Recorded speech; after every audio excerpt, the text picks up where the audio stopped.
Bonsoir à tous, bienvenue sur Forex Full Time pour notre analyse de la paire euro-dollar pour le mardi 10 mai 2011. Donc dans notre précédente analyse d'hier, on avait dit que on était plutôt dans l'attente, voire plutôt long à court terme, dans la zone des 1,4250, 1,41. Aujourd'hui, on a cassé notre trendline avec vraiment pas de momentum. On a eu un petit canal haussier et puis finalement rien. Pas de momentum violent, il y avait vraiment pas beaucoup de volume aujourd'hui sur le marché. Même les vendeurs hein, qui ont été là tout l'après-midi, c'était vraiment très très faible comme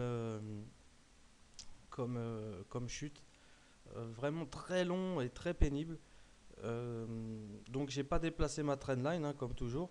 Je laisse ma trendline parce que souvent, une fois qu'elle fait support dynamique, comme là, hein, pour l'instant on était euh,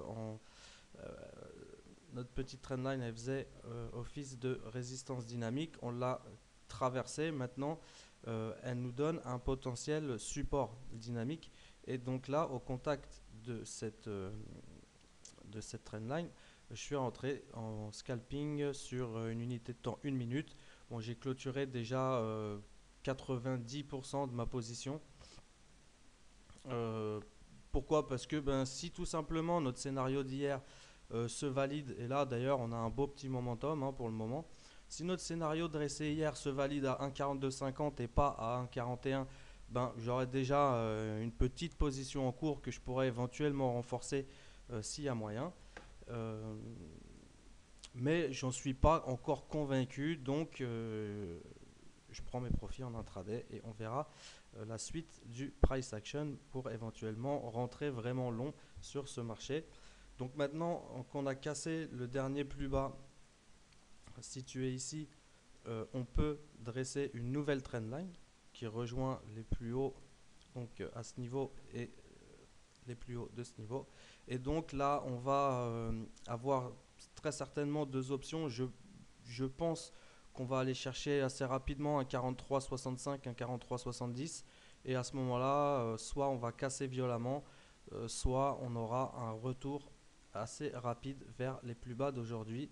Et à ce moment-là, on analysera pardon, ce qu'on fera à partir de ce moment-là. Euh,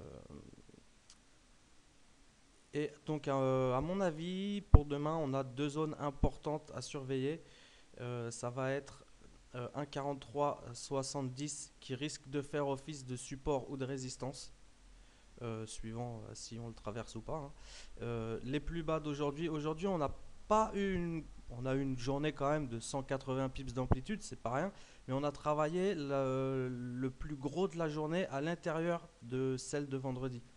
Hein, on a cassé le plus bas de vendredi de à peine 30 pips, je crois. Ah si, quand même, 60 pips. Bon, euh, c'est pas non plus,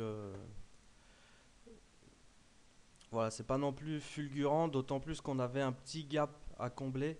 Euh, c'est beaucoup de raisons qui me font dire qu'aujourd'hui, c'est peut-être pour ça qu'il n'y avait pas beaucoup de volume. On est lundi, aucune nouvelle. Le petit gap, toujours ça embête un peu tout le monde quand il y a un petit gap, personne ne sait où on doit aller. À chaque fois, c'est la même histoire. Euh, et donc, plein de raisons qui me disent qu'aujourd'hui, c'est pas vraiment une journée référence pour se placer sur le marché. Et donc, je garde mon petit long en attendant de voir ce qui se passe demain. Demain, on aura sûrement des nouvelles. Donc, les zones à surveiller qui vont être importantes, c'est le plus haut d'aujourd'hui. Donc, le plus haut d'aujourd'hui qui se situe à 1,4450 hein, environ. Le plus bas qui se situe à 1,4250.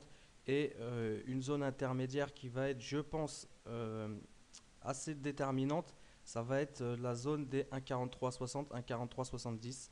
Donc voilà les zones un petit peu pour demain à négocier.